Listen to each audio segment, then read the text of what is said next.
Opa, bom dia. Oi! Oi, tudo bem? Bom dia, tudo bem? E você? Tudo excelente, apesar de tudo. Eu tô muito feliz que você tá aqui, sabia? Tem certeza, o Ah, Alan tá aí, obrigado. eu tenho certeza que o Alan também tá muito feliz.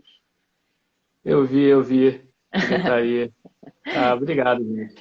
Privilégio estar nessa manhã de domingo aí com vocês, especialmente contigo, né? Que tá fazendo um trabalho tão maravilhoso. Enfim, eu tô encantado com ele. Ah, obrigada, Lu, obrigada mesmo. Aqui, ó, o Alan tá falando que vai estragar, vai ativar o seu Instagram, a revelia. Ele tá louco pra você voltar pro Instagram, Lu. Com razão, É, né? Eu tava disponibilizando tanto conteúdo bom, mas cada um no seu tempo. Não vamos é, pressionar. obrigado, vamos ver. É, tudo muda o tempo todo, né? Já dizia Heráclito. Graças a Deus. Gente, antes de eu apresentar o Lu aí, a Edma vai estar anotando as perguntas mais uma vez. Se vocês quiserem, no meio da conversa, mandar uma pergunta, um insight, fiquem super à vontade, tá? Que ela vai estar anotando e vai me dar aqui. Esse é o Luciano Cardoso. Eu queria muito te apresentar, porque muitas pessoas passaram por aqui que têm especialmente um espaço no meu coração, mas você tem um enorme. Porque o Lu, gente, ele foi o professor ele foi meu professor de estágio lá no Citar América. E ele, sem dúvidas, é o responsável por eu ter uma visão muito diferente do que são as pessoas e de como tratá-las, que vai além de técnica, tá? Ele não é, que eu saiba, ele não é um cara estudioso que vou falar aquilo ali para a pessoa se sentir daquele jeito. Ele faz tudo com muito amor, ele faz tudo com uma generosidade incrível, tanto para os clientes que estariam ali, e ele se preocupava muito em passar conhecimento para os estagiários. Então, esse foi o meu primeiro contato com uma pessoa que faz tudo com muito amor e faz muito bem. Isso me chocou muito e até hoje eu levo isso para mim. Quando eu atendo um cliente, tudo que você me ensinou vem à tona, Lu. Então eu sou extremamente grata. Além disso, os conteúdos técnicos que você passava. Então eu estou muito feliz de estar aqui com você, passando pouquinho do seu conhecimento, que é muito vasto. Obrigada mesmo por você estar disponibilizando. Você tem um espaço muito grande no meu coração e você sabe disso. Eu sempre falo isso para você. Obrigado. Obrigado por essas palavras e espero que eu esteja nas cordas tendinhas. Ah, muito obrigado. E você também, né? Sempre um grande destaque, está aí, num grau elevadíssimo de qualidade. Apenas uma semente boa que foi regada, né? Cresceria de qualquer forma. Ter sido regada, talvez de uma forma que eu fico muito feliz de ouvir, até emocionado, fez com que seus frutos e suas flores fossem mais belas. Apenas isso. Obrigada, Lu, obrigada. E sempre muito cavaleiro também, gente. Esqueci de falar isso. Mas vamos lá, Lu. Queria muito, eu já te apresentei, mas eu queria muito que você se apresentasse numa forma de que, por que que você se sente seguro e por que que você gosta tanto de falar nesse assunto? Que importância que ele teve para você sobre a filosofia em si? A filosofia, para mim, né, é uma pergunta bem pessoal, ela está inserida em tudo, né? E de forma pessoal, ela me ajudou muito no momento de desequilíbrio emocional de juventude, né, em que você está buscando, que foi falado bastante, né, de autoconhecimento, tudo. Eu tive acesso a textos que fizeram com que eu tivesse uma autoestima melhorada, com que eu pudesse vislumbrar, né, aquilo que realmente tem valor no ser humano, né?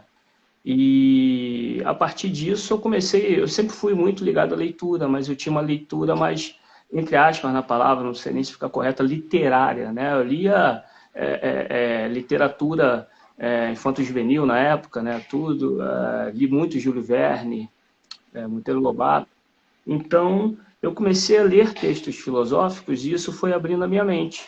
Uhum. E depois de certo tempo, né, eu tendo feito a graduação em ciências biológicas também, biologia não concluí, mas pretendo concluí-la, eu decidi realizar o grande sonho que é cursar a graduação em filosofia, né? E hoje eu me sinto extremamente realizado, né?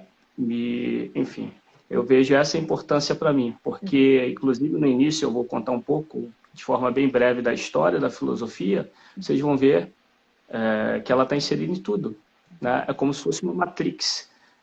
Você querendo ou não, você está dentro da Matrix, e a Matrix está em você. Basta você escolher se você vai querer a pílula azul ou vermelha, você vai querer saber determinadas informações ou não. Dizem, né? A ignorância é uma bênção. Então, É verdade. E você tem o privilégio de ser de uma profissão que eu admiro muito, que é a educação física, né? Sou suspeita para falar, mas eu amo muito essa profissão, principalmente pelo contato com as pessoas. E você teve a oportunidade de se aprofundar, até certo momento, em duas disciplinas que são fundamentais, que é a biologia, né? Que você estuda toda a história do corpo humano, toda a história da espécie em si, e você teve o contato com a filosofia. Qual é a importância que você viu, Lu, da filosofia na saúde? Assim, se eu mudasse a ordem dessa pergunta, qual a importância da saúde na filosofia? Elas seriam respostas diferentes? é uma pergunta bem complexa. Ah, só vai vir isso. É. Obrigado. Vamos filosofar, então. O Vamos. famoso só sei que nada sei, né? É, E até esqueci a pergunta. Mas, enfim, Qual a importância da filosofia na saúde? E se eu a mudasse? filosofia... Eu vou começar rapidinho com a história da filosofia, será À bem breve. vontade. A filosofia surgiu aproximadamente 2.600, 2.700 anos, na Grécia, né? Não vou falar lugar, não convém. E isso foi chamado, o despertar do pensamento foi chamado de um milagre grego. Esse milagre grego deu-se a partir do momento que o homem deixou de utilizar mitologia, mitos, crenças para explicar o cosmos, para explicar as questões do próprio ser humano e da natureza, e começou a usar a razão, né? E então, a partir do momento que ele usa a razão, ele começa a ter descobertas que não são baseadas naturalmente na emoção, nem em coisas não sabidas, né? Você começa a ter testes, começa a teorizar coisas, aí você começa a ter pessoas discordando, coisas em que, por exemplo, numa mitologia, numa crença, não existe, né? São dogmáticas. E então a gente, querendo ou não, sabendo ou não, toda vez que utiliza um raciocínio, né, algo racional, a gente está filosofando. Quando a gente dá uma resposta, você escolhe o sim, por isso, isso, isso, a vantagem é tal, tal, você pensa, você sem utilizar uma crença, sem utilizar um mito, sem utilizar uma fé, né? Você está ali filosofando. Então a saúde, que é baseada em ciência, filosofia, até porque a filosofia ela foi a grande geradora da ciência, né? Você falou na live do Pablo uma coisa que eu achei interessantíssima da ferramenta, fez uma analogia, eu adoro analogias. Você falou mais uma ferramenta para a gente usar numa determinada coisa. Refleti muito sobre isso e a filosofia ela não é uma ferramenta, ela é a caixa que te dá as ferramentas para que você possa ter uma interpretação, uma visão de algo. E uma visão que vai depender do manuseio que você faz dessas ferramentas. Ou seja, isso necessita habilidade. Então, o método científico ele surgiu no século... Você teve, desde Aristóteles, né, que até hoje ele é citado em astrofísica, que é um hobby que eu tenho de ler e estudar, né, que lê Stephen Hawking, a Breve História do Tempo fala bastante. Por mais de quase 2.000 anos, a ideia que Aristóteles desenvolveu, 400 anos antes de Cristo, era a ideia que tinha do cosmos ainda sobre determinadas coisas. Então, assim, posteriormente, você teve ali Galileu Galilei, Copérnico e, finalmente, Roger Bacon e Francis Bacon, que é mais famoso, no século XVI, deram um start no método científico, carimbado de forma magnífica, com Penso Logo Existo, com René Descartes, do século XVI também. Entendeu? Então, saúde é baseada em ciência, né? É até uma discussão atual, né, sobre determinadas medidas, que assim, se deve usar já que a ciência não responde por isso, não está dando suporte, porque há determinadas atuações políticas, enfim. Aham. Você acabou respondendo uma pergunta que eu ia te fazer. A saúde, a saúde, ó, a ciência e a filosofia, então elas andam juntas. São indissociáveis. Eu diria que, como eu falei, a filosofia é uma caixa de ferramentas, né? A filosofia está inserida em tudo. Existe uma área da filosofia chamada epistemologia, também conhecida como teoria do conhecimento, fica mais fácil de falar, talvez. A epistemologia, ela é responsável por fazer análises. Eu vou falar de uma forma simples, né? Tá. Existe referência de forma bem simples. É a ciência da ciência, né? A epistemologia, os epistemólogos, eles têm como, têm como função analisar a produção científica no seu caráter técnico, no seu caráter de questionamentos, no seu caráter de conclusões. Então, a ideia, como diz Mário Sérgio Cortella, é você sempre ir além do óbvio, né? Porque a ciência está em constante transformação. Não existe ciência definitiva, não existe ciência que não vá se renovar. Até na área de exatas. Na área de exatas existe uma situação chamada singularidade matemática, por exemplo, que você não tem ali, a matemática não desenvolve, não vai além. Isso é muito comum em astrofísica, em buraco negro, tudo singularidades. Então, eu vou fazer uma outra analogia que eu acho que vai ficar bem interessante. Eu refleti muito nisso. A filosofia está para o pensamento o que a educação física está para o movimento. O que é isso? Tanto o pensamento quanto o movimento são naturais e inerentes ao ser humano. Porém, a educação física e a filosofia vão instrumentalizar, vão dar métodos para que nós possamos usufruir de forma mais hábil e fazer um desabrochar mais belo, um desabrochar mais eficiente, né? Então, através da educação física, você consegue gerar desempenhos elevadíssimos, você consegue gerar, através da dança, por exemplo, arte corporal, e através da filosofia você consegue gerar aí a arte, tanto todo tipo de arte, quanto a arte literária, quanto o pensamento em si, né? Perfeito. Nossa, eu até anotei. A Edma botou aqui, amei esse exemplo. Eu até anotei. Foi ótimo.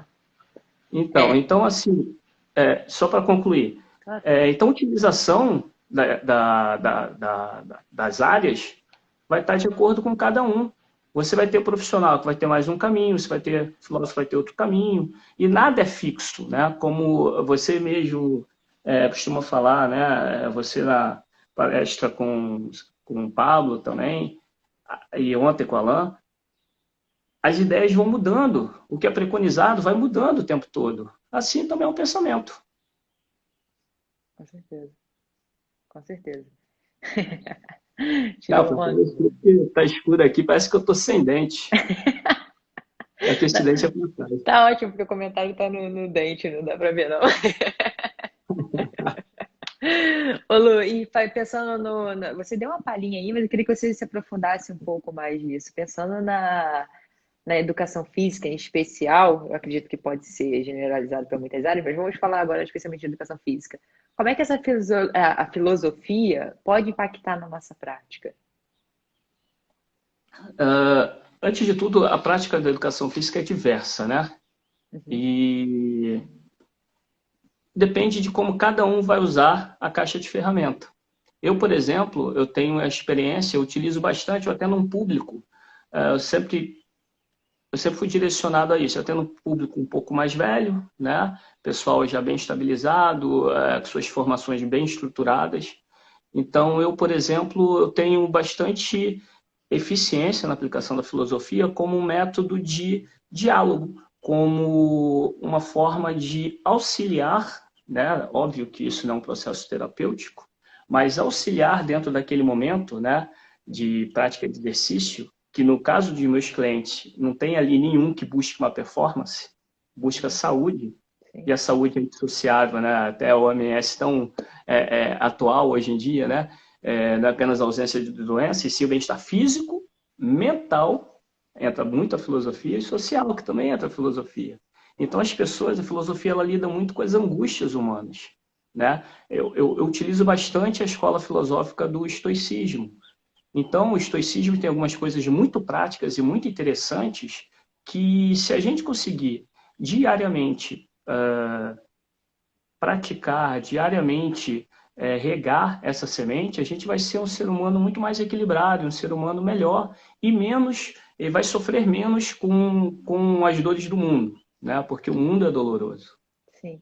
Essa escola de estoicismo é o quê, Lu? Eu não conheço. A escola de estoicismo é uma escola criada por Zenão de Sítio, muito desenvolvida na Roma antiga, por Sêneca, Marco Aurélio, imperador, e Epicteto. Eu até botei algumas referências aí no final você vai falar, ou eu, né? E ela diz o seguinte, de forma bem prática, ela fala muito que o homem tem que viver de acordo com a natureza e que todas as angústias vêm do próprio homem, no sentido dele se importar com aquilo que ele não tem controle. Então, eles fazem uma coisa Legal. chamada dicotomia do controle. O que é a dicotomia do controle? Inclusive, uma coisa que é importante pontuar, até para tornar a filosofia atual importante, que é, né? Uhum. Muitos dos livros que são blockbuster, não, best-seller, hoje em dia, você tem ali grande parte de estoicismo. O estoicismo surgiu paralelo ao budismo, então você tem ali ideias que tem nos dois lados, você não sabe quem influenciou quem, né? Uhum. Por exemplo, a dicotomia do controle, o que é isso? Existem coisas que estão fora da gente, que não estão sob nosso controle, e coisas que são internas, que estão sob nosso controle. Tudo que está fora do nosso controle, naturalmente, que está fora da gente, não podemos controlar. Isso não deve ser motivo de perturbação. Aí cabe a mim, eu vou te dar um exemplo. A gente está fazendo essa live. Vamos supor que agora, sei lá, cai a minha internet. Uhum. Eu não tenho controle sobre isso. Isso não pode ser um gerador de perturbação em mim. Aí o controle é meu de como eu vou reagir a essa situação. Isso, de forma prática e de forma pessoal, me ajuda muito. Em várias situações, ele fala muito disso, até em algumas palestras, o Leandro Carnal, ele diz, pô, o cara bateu no carro dele, gritou, seu careca, não sei o que, ele pensou, bem, eu sou careca, né? Eu não sei se alguém já viu, eu sou careca. Por que eu vou me perturbar com isso, né? E também, se não fosse, por que me perturbaria se eu não fosse? Porque o cara não estaria falando comigo, de mim. Então, o estoicismo faz isso. Então, você vê em livros como. Vou te dar outra ideia do estoicismo. Passado e futuro não existem. O que existe é o presente. Não devemos nos atormentar com o passado nem angustiar o futuro. Ter expectativa do futuro. Então, essas ideias que são muito fortes. Cogito ergo sum não é, penso logo existo. Carpe diem, goze o dia, curta o dia. Isso é ideia estoica. Uhum. Cara, Isso que tudo é ideia interessante. estoica. Eu não Pois sabia é, dessas coisas, né? aí você pega um livro hoje, best-seller, vendeu não sei o quê, o cara tá. O poder do agora, do amanhã, não sei. É, o cara tá falando disso. Então, por isso que eu sempre bato no ponto, leia os clássicos. Aham. Leia os clássicos. Porque os clássicos, eles são as sementes que desabrocham, que florescem, que naturalmente você vai ter troca, acréscimo de ideias, de melhoramentos, mas o clássico é o que te dá a base. Não Uhum. adianta, a construção, muita gente, a construção de um prédio não começa com a pilástica, ela começa com o solo. Uhum. Perfeito. Perfeito. Eu não sabia, né, que eles iam muito nesses filósofos. Eu imaginava, porque alguns até citam. Mas aí, Lu, você falou uma coisa importante que é até um gancho para uma pergunta que eu tenho aqui. Por exemplo, o Harari, ele fez acho que Roda Viva. Foi Roda Viva? Ele fez Roda Viva. Não Foi sei se é Roda, isso que você. isso. Ele fez o Roda Viva. Fantástico. Incrível essa entrevista dele. E ele toca Fantástico. num ponto muito importante, que ele diz que é a importância, que eu até já falei aqui com alguém, não lembro, mas é a importância dos cientistas falarem de uma maneira mais acessível ao público leigo. O Harari, por exemplo, ele é muito inteligente, né? Eu não tenho dúvidas que ele conseguiria conversar com pessoas de níveis que talvez eu não entendesse nada que eles estavam falando, não tenho dúvida disso. Só que quando você vai ler o livro dele, é uma linguagem muito acessível. Que qualquer pessoa não Uhum. entendendo, não precisando se aprofundar no tema, consegue entender. Então ele Aham. fala que os cientistas eles têm um dever social, ético e social com a população para poder colocar isso de uma forma que todo mundo entenda. Eu acho que pode generalizar para os políticos. os filósofos. E a pergunta que eu tenho é: você acha que talvez a filosofia ela não tenha um maior, uma maior procura da população, porque talvez a linguagem não seja de muito fácil acesso?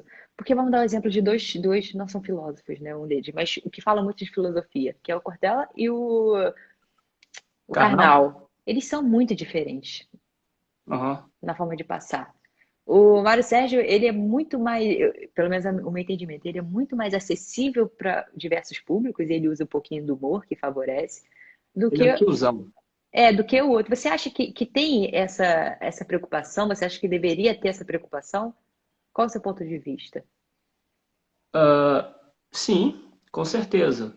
Eu acho que. E aí entra mais uma vez a filosofia, porque, se não me engano, o Harari fala exatamente da importância das ciências humanas nesse momento, né? E do processo literário. Ele fala da questão justamente desses cientistas, eles, de repente, eles não exercerem o que a filosofia, por exemplo, propõe. Uma leitura, uma escrita.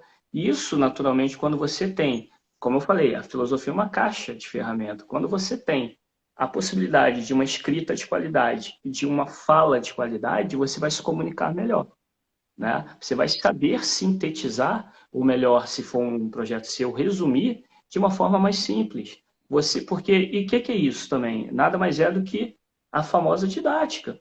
Não adianta eu chegar para você e fazer blá, blá, blá, você não vai entender nada. O importante na comunicação é o entendimento, né? Então não adianta, é porque a ciência parece que ela escreve para cientistas somente, né? Quando Sim. fala-se, inclusive da nossa área, um artigo científico, journal, não sei o quê, blá, blá, blá, você vê ali que tem toda uma estratégia ali, técnica, em que não é muito acessível. E quando você vê entidades jornalísticas, né?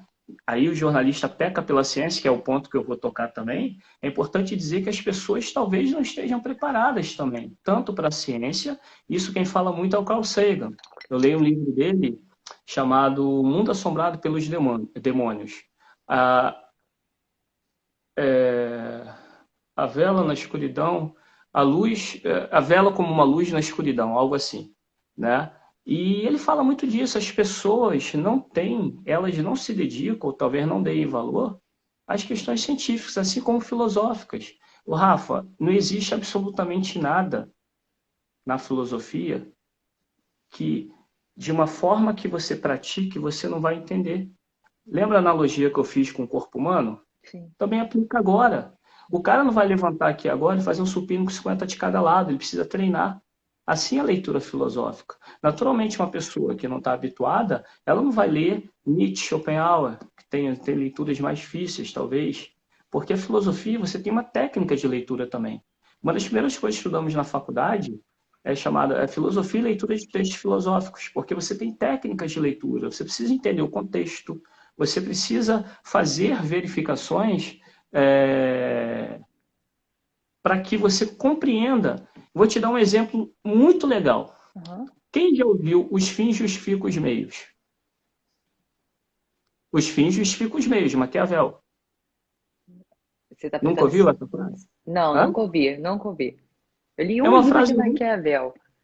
é uma frase muito famosa. Os Ah. fins justificam os meios. Né? Os fins. Já. Sim, os fins justificam os meios. Nossa, entendi uma coisa nada a ver. Isso não tem escrito no livro, Ah, é? sabia? Não, não É, não sabia. tem. Se alguém achar, eu gostaria que mostrasse. Eu já li duas vezes, e duas versões diferentes. Os que eu li, eu não achei essa frase. E de onde veio isso? Interpretação. Só que há uma necessidade de contextualizar. A carta que ele escreve para o príncipe, não sei o quê, bababá, as dicas que ele dá sobre como manter o reinado. Então, assim, estou dizendo que está certo? Não. Estou dizendo que está errado? Não.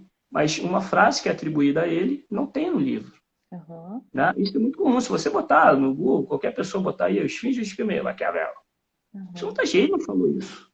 Sim. Interpretaram isso do que ele falou. Tá certo? Não sei.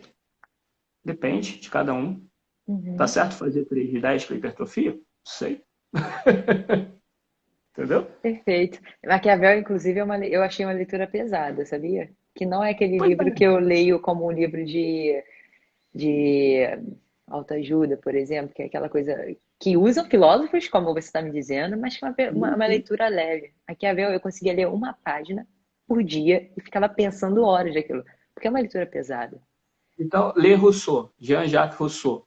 Inclusive, Renato Russo é russo porque ele lia Rousseau. Aí É, é é. melhor, é mais Mas existe, tranquilo. não, é muito mais difícil. Pelo Difícil? menos Pô, para você mim. tá mandando eu ler uma coisa difícil? Não, eu tô sendo irônico aqui, né?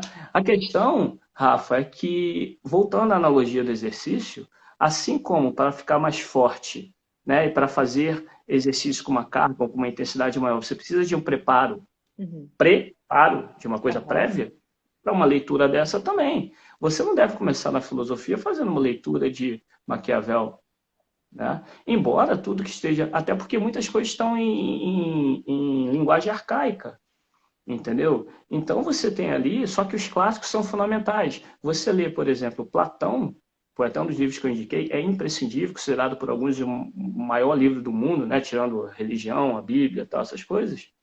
A República, ali você tem o início do pensar, você tem o diálogo de Sócrates, né, que sobre o que é justiça, você tem ali o mito, a alegoria da caverna, está ali. O mito, a alegoria do anel de Giges. Muita gente conhece essa história, mas está ali na República de Platão, que está relacionado tem até uma música do Capitão que fala: o que você faria se ninguém pudesse te ver? Está relacionado ao seguinte: Giges era um homem extremamente íntegro. Vou sintetizar aqui e vou tentar ser bem breve. O homem, eu li aqui, eu esqueci. Giges era um homem muito íntegro, né?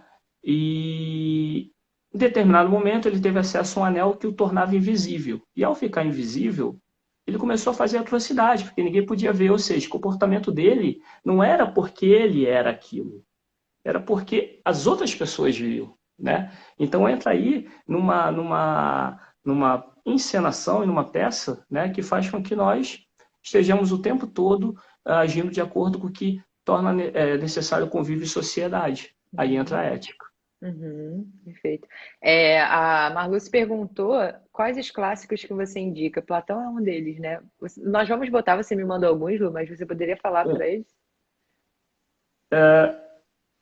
A República de Platão, né? Sim. Você tem a leitura de Aristóteles também, aí tem diversos livros, nenhum específico, que eu diria.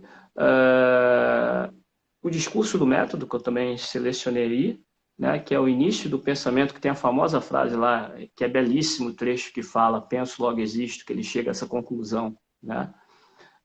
Deixa eu pensar aqui. Existem clássicos também que não necessariamente são livros de filosofia, mas que são muito importantes para o entendimento de mundo. Aldous Huxley, Admirável Mundo Novo, é uma distopia Uhum. interessantíssima, né? Ainda não li esse, mas já me indicaram várias vezes. É fantástico, né? Para que nós possamos ter uma avaliação de mundo. Ter avaliação de mundo, aí entra mais uma vez a capacidade que você tem das interpretações, né? Que aí entra a sua experiência também, entra tanto a experiência de leitura quanto de vida, né? Que tem gente que vai levar mais para um lado, outras pessoas. É tipo o Poço, vamos dizer assim. Esse filme fez bastante sucesso e é maravilhoso, né? Aham. Outro livro clássico, deixa eu pensar aqui. Deixa eu ver. Gente, aqui vem tanto nome, só que eu estou pensando também naqueles de leitura mais simples. Então, isso aí que eu ia te perguntar. Pode falar os que você quiser e quais desses eu queria perguntar depois. Para quem está começando, como você disse, um exercício. Você vai ler, vai ler, vai Eu ler. diria que a República é um livro simples. A questão é que você vai lidar ali, e você precisa se esforçar, com nomes um pouco mais difíceis. Exemplo, o Sócrates ele dialoga com o Trasímaco. Então, para você, Trasímaco, Glauco, não sei o quê, são alguns nomes e algumas ideias que você vai precisar parar, pensar.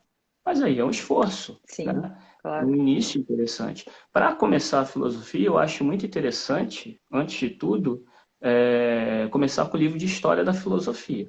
Eu até indiquei um que já é mais simples, é de um filósofo contemporâneo, francês, Luc Ferry, né? Aham. Que é chamado A Mais Bela História da Filosofia.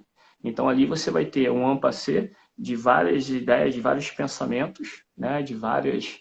Isso vai fazer com que você comece a ter um brotamento do pensamento filosófico. Aham. Aí, a partir disso, você, eu acho, fica um pouco mais confortável para ler determinadas obras.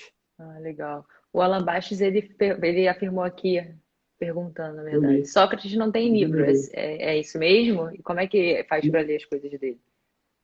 Não, Sócrates ele é relatado por Platão, né, seu discípulo. Existe até questionamento se Sócrates existiu ou não, ou se é a imaginação de Platão, um personagem de Platão. É. Mas Sócrates não tem livro, ele não deixou nada escrito. Né? Tudo que existe de Sócrates são relatos de Platão. Né? Entendi. E Sócrates, inclusive, ele usava uma estratégia interessantíssima chamada maiêutica, que era uma forma de fazer a pessoa atingir o conhecimento através de questionamentos, fazendo você chegar à conclusão de que você não sabe nada e que você precisa refazer, reestruturar o seu pensamento sobre determinada coisa. E Legal. isso, na República de Platão, é muito bem feito. Né? Uhum. Os trechos são assim. Né? É um diálogo, a filosofia utiliza muito de diálogo. E é fantástico. Muito bom. É, gente, só lembrando aqui, quem tiver pergunta, pode deixar aí, tá? A Edma tá anotando, tá mandando aqui pra gente. E os livros, quanto aos livros, todos esses livros que o Livro falou, quando eu terminar a live, vou colocar a imagem de todos eles. Então, se vocês não pegaram o nome, não se preocupa não, porque eu vou deixar depois. Lu, vamos falar um pouquinho do momento atual, tá? O nosso presidente, ele definiu a academia como um serviço essencial. Queria saber, você sempre foi uma pessoa que teve uns posicionamentos que me acrescentaram muito. E a gente ainda não conversou sobre isso. Mas eu sei que você tem uma opinião sobre isso. Ah, sim. O que você acha desse serviço essencial, academia? Como diz o Pondé, Luiz Felipe Pondé, num livro dele, eu adoro. É Pondé ou é Pondé? Opinião é Pondé porque é Pondé. Pondé, mas o acento agudo em francês, então fica Pondé. Ah, sempre falei É igual Pondé. René, René. Se escreve René, fica René. Né? Aí é Pondé. Tava falando errado. Mas tá bom. Dava pra Não é entender. errado. Você estava falando em português, natural. Opinião qualquer bêbado tem, né? Não precisa de vazamento nenhum, nada. E isso tá cheio hoje em dia, né? Verdade. E eu vou dar a minha, que não é de bêbado, no momento. Antes de tudo, a gente tem que definir o que é essencial e para quê, né? A gente está lidando no momento atual, um momento em que a gente tem como tarefa central a preservação da vida. Então, ao meu entender, essencial está relacionado à vida, nesse caso, Uhum. né? E, em geral, quando fala assim essencial, relacionado à filosofia, em muitos momentos está relacionado ao ser humano, à vida, a um equilíbrio, a um bem-estar. Sendo assim, eu não interpreto a academia como essencial, nesse momento, nesse caso. Por quê? Essencial é o exercício, é a atividade física, é o movimento. A academia é um local, né, muito importante para tal, importantíssimo, inclusive no setor econômico, para a gente, tudo, mas expor pessoas, né, tanto profissionais quanto pessoas desequilibradas, talvez, né, não vou nem falar dessa forma, desequilibrada, mas eu digo até desequilibrado porque vai ter gente, por exemplo, não vai querer usar máscara, Sim. provavelmente. O ser humano é complexo. Então, nos expor isso, nesse momento, eu considero inadequado. Né? Uhum. Embora eu tenha muitas reflexões positivas também quanto a coisas que são questionáveis. Mas nesse caso, eu acho que o presidente da República, o governo, ele não agiu de forma adequada. Uhum. Você Né? vê alguma solução? Essencial é tudo aquilo que não podemos deixar de ter. Né? Mário Sérgio Cortella, com relação ao homem, ele fala que essencial é tudo aquilo, ele diferencia essencial de fundamental. Ele diz que essencial é que não podemos deixar de ter, né? Ou seja, afetividade, amorosidade, bababá, bababá, no sentido metafísico, né? Uhum. E fundamental é aquilo que nos leva a algum lugar. Ele faz até uma analogia que eu gosto, o fundamental como uma escada, fundamental. A gente não tem uma escada para ficar sobre ela, a gente tem uma escada para chegar a algum lugar. Então a Uhum. carreira que está nesse momento com relação a gente associado à academia é fundamental, mas não é essencial, Aham, entendeu? perfeito. Você acha que essa atitude valoriza a nossa profissão? Ele ter colocado como essencial? Boa pergunta. Depende da interpretação de cada um, porque a valorização dar-se-á no momento de acordo com o pensamento de cada um, né? Hum. Não Consegue me dar sei. 2 exemplos? De? Pro sim ou pro não? Que você falou, depende de cada um. Pode valorizar essa pessoa, por exemplo. A gente já tem pessoas que valorizam a nossa profissão, valorizam o profissional, né? Sim, E essa pessoa é tendenciosa a entender que, positivamente, né? Que, ao meu ver, também eu concordo com ela, que é importante sim, sim. né? E existe aquela que simplesmente vai ser do contra e vai falar que besteira, que não sei o quê, né? A gente dá importância àquilo que utiliza em geral, né? Aquilo que a gente vive E também, né, Lu? o que a É. gente vive. Então, aquela pessoa, por exemplo, será que aquele cara que nunca foi a uma academia, ele acha importante abrir academia? Imagino Sim. que não. Também tem o lance do financeiro? Será? Aquilo ali é benéfico para ele no sentido financeiro também? Né? Porque tem uma briga muito grande para definir o que que é essencial e o que que não é essencial. Eu não tenho dúvida que os empresários botaram muita pressão para isso ser Esse- essencial. Essencial nesse momento é se alimentar e fazer, cuidar-se para que não seja infectado e não, mesmo que você não tenha uma gravidade alta, mas precise ir ao hospital, não tire a vaga de alguém que precise de um atendimento imediato, mas, enfim, eu vejo dessa forma, Aham. né? Tem algum desses filósofos, desses caras que são referência para vocês, estão se posicionando com relação a isso? Porque eu não tenho visto. Eu tô lendo eu baixei até gratuitamente no Kindle há um tempo atrás, uma semana, 2 semanas atrás, um artigo, né, não lembro agora onde foi escrito, do Harari, que ele fala o mundo necessita de líderes fortes, algo assim, o título é esse. Não lembro qual é o título, mas em que ele vai discorrendo historicamente, inclusive cientificamente, no sentido viral, né, sobre as questões das epidemias e pandemias, epidemias que já tivemos na face da Aham. Terra, né, e enaltecendo muito o avanço científico. Exemplo, a peste negra, quando devastou metade da Europa, até meados do século não sei quanto, não se sabia o que que era. A gente, em 2 semanas, decodificou o código genético do vírus, né? Brasileiras, em 2 dias, decodificaram. Então, Aham. você tem uma percepção, um vislumbramento diferente de uma epidemia. Ele até no livro dele, está até aqui, porque eu tenho muito mais livros, só que estão em casa, estão em locais, aí eu não consigo achar. Qual o nome, gente? É O o outro do atual? Harari, é Homo Deus? Sapiens? O Homo Oh, meu Deus? Deus. O Homo Deus.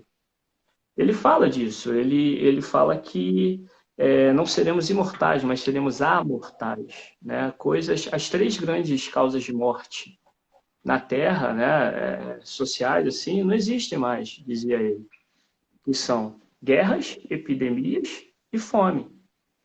Ah, mas na África tem gente morrendo de fome, são questões políticas. Antes morria-se de fome porque não tinha alimento, não conseguia preservar, não conseguia distribuir. Hoje pode-se mandar para lá, pode-se tudo, são questões políticas. Uhum.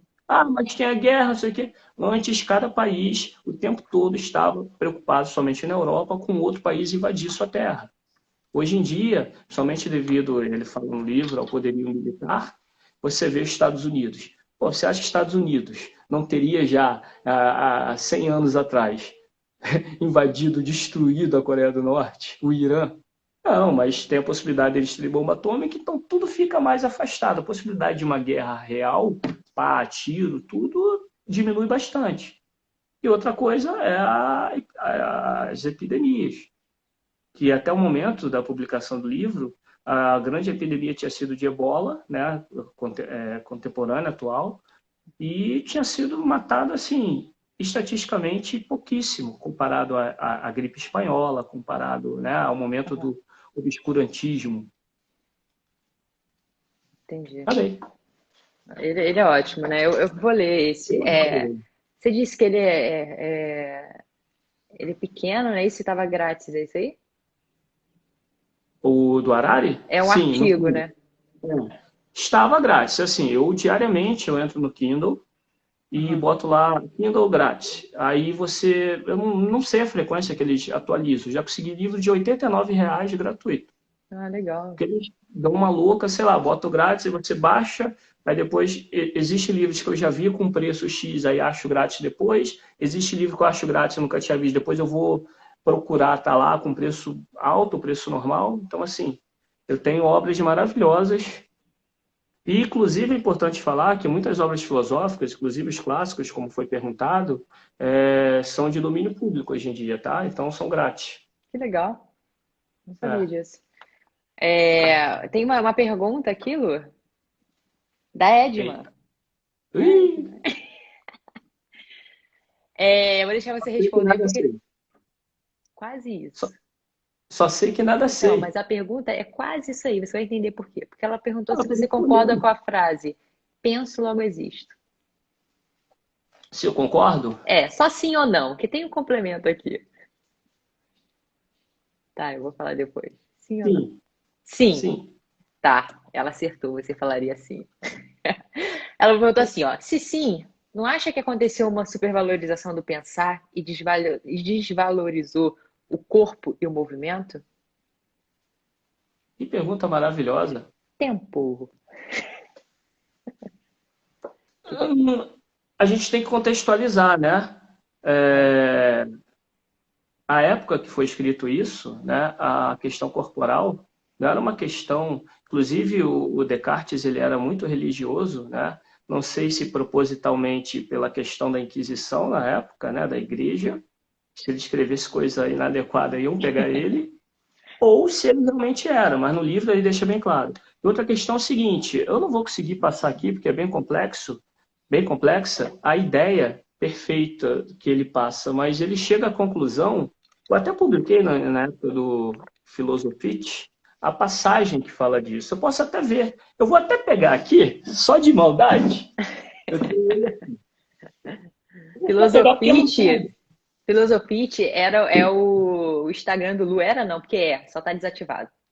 O Instagram do Lu, que ele deixava passagens maravilhosas e também a opinião de bêbado dele lá embaixo, que eram Vamos, incríveis.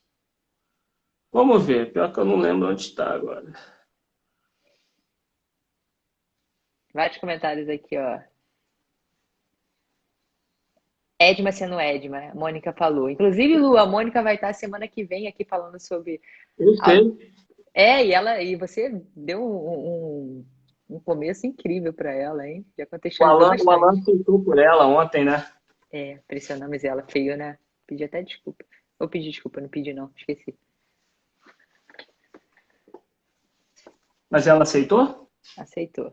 Semana que vem a Mônica vai estar aqui falando de autoconhecimento e saúde emocional no domingo. Spoiler aí. Olha só que maravilha. Ah, não sei se eu vou achar aqui agora, não. Ah, mas vai com essas palavras, Ah, sem problema nenhum. aqui, vamos lá. Vamos lá, o trecho, que é lindo. Ah, eu vou de uma parte que eu marquei aqui, fica, enfim. Decidi fazer de conta que todas as coisas que até então haviam entrado em meu espírito não eram mais verdadeiras do que as ilusões de meus sonhos. Logo em seguida, porém, percebi que, enquanto eu queria pensar assim, que tudo era falso, convinha necessariamente que eu que pensava fosse alguma coisa. Ao notar que esta verdade, penso, logo existo, era tão sólida e tão concreta que todas as mais extravagantes suposições dos céticos não seriam capazes de abalá-la, julguei que podia acatá-la sem escrúpulo como o primeiro princípio da filosofia que eu procurava. Então ele faz ali, durante o livro, antes disso, ele vai fazendo ele vai discorrendo sobre as questões, né, de matéria e de não matéria. Então ele entende que o existir dele não está necessariamente relacionado à matéria, entendeu? Sim, entendi. Então, e no contexto atual, você acha que faz sentido? Ou tá tendo uma supervalorização do pensar nesse Eu momento? acho que no contexto atual continua fazendo muito sentido pelo seguinte, eu vou até citar e até indico para vocês uma série maravilhosa. Eu sempre tive muita dificuldade de ver série, né? Mas minha dona patroa me direciona a isso, minha noiva, eu assisti uma maravilhosa, chamada Upload, né? No Amazon Prime, que fala justamente de uma coisa, inclusive que o Harari, no Homo Deus, também fala das pesquisas. Uma das questões futuras, uma das coisas que é muito estudada pela ciência enquanto da computação, ciência exata, tecnológica, é o colocar a consciência humana no computador. Então, essa série é uma série interessantíssima e que as pessoas, a tecnologia, no futuro, a tecnologia está tão avançada que as pessoas, quando morrem, elas podem ter sua mente preservada dentro, elas entram numa matrix, elas entram num local feito computador, tudo paradisíaco, tudo só através das suas mentes. Inclusive, de forma maravilhosa, o personagem principal, o primeiro contato, quando ele acorda lá, o despertar dele no morto sem estar, é ela falando, penso, logo existo. Que legal.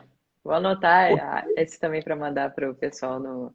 É muito legal, vale muito a pena ver ali, tem reflexões interessantíssimas. Inclusive, hoje nós temos, né, essa reflexão devido a esse isolamento tudo. A gente começar a valorizar mais as coisas simples, né? A gente vê o que é essência da vida, né? A vida, ela, enfim, tem várias definições, algumas das que eu gosto são do Clóvis de Barros Filho, né? E ele fala, por exemplo, que a vida é um intervalo de tempo que uma energia dura com alguma consciência que acredita ser alguma coisa. Eu acho essa uma das definições mais maravilhosas que eu já vi.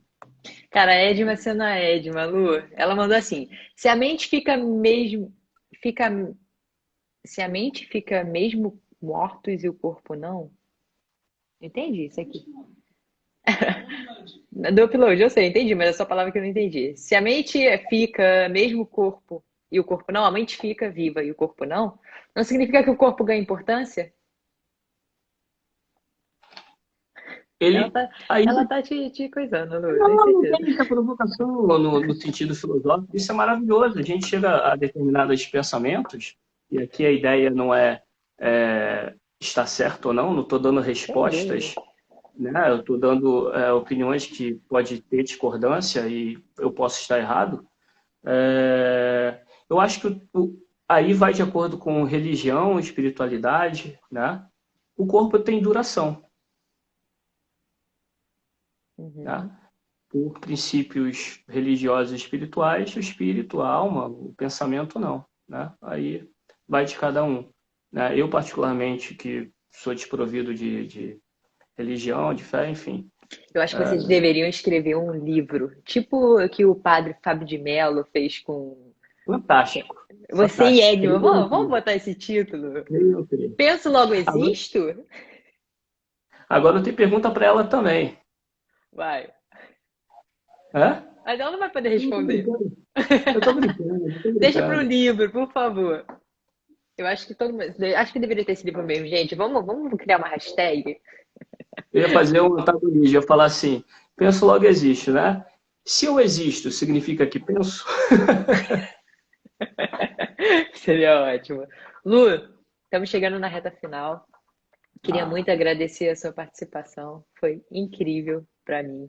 Espero muito que tenha obrigado. sido incrível para as pessoas, mas não tenho dúvida que foi. Vai ser uma pessoa maravilhosa. Criou muitos pensamentos que eu tenho certeza que as pessoas vão levar isso para casa, vão refletir sobre. Você deu o seu posicionamento.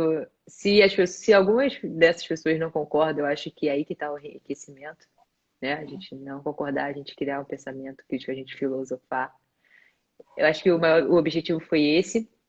E outra coisa, o objetivo também é de você tornar acessível esse pensamento. Que se for em busca disso, você também acha a complexidade. Então eu agradeço muito a sua disponibilidade de estar aqui com a gente no domingo de manhã. Muito obrigada mesmo. Isso foi disposição mesmo. Porque mais uma noite sem dormir, eu tive uma historiazinha. Enfim, eu queria terminar, se você permitir, com Com duas frases. certeza. Eu ia falar só um pensamento, mas aí me veio outro que eu lembrei, e Claro. são muito importantes. Um é do Voltaire, né, que eu conheço isso desde a adolescência, porque um dos inícios na filosofia foi através de pensamentos, frases célebres, aforismos, né? Eu tenho até livros disso. E um que alicerça tudo isso é o seguinte, Voltaire. Uma coletânea de pensamentos é uma farmácia moral onde encontra-se remédio para todos os males. Então, de forma pessoal, eu já li diversas vezes o mesmo livro de pensamento e a cada momento era um ser diferente, porque há o ineditismo no nosso viver, não há repetibilidade, né? Como fala Clóvis de Barros Filho. A vida é uma sucessão de encontros inéditos do nosso eu com o mundo. Então, eu tenho o hábito de marcar todos os meus livros, de escrever. Então, toda vez que eu li o livro de aforismo, eu falo, ué, por que eu não marquei essa frase? Porque eu estava no momento, né? Eu estava em momentos emocionais diferentes. E às vezes eu vi uma frase e falava, pô, tão xoxa, por que eu marquei isso aqui? E o outro, inclusive, essa é muito filosófica, é do Mário Quintana, poeta brasileiro já falecido, que ele falava o seguinte, cada um pensa como pode. Então, esse pode está relacionado até uma provocação aí, né? Tem até uma provocação. E para fechar, de forma um pouco mais, todo mundo sabe que eu sou bem cômico, né? Opa, caiu o negócio aqui. Antes caiu meu celular.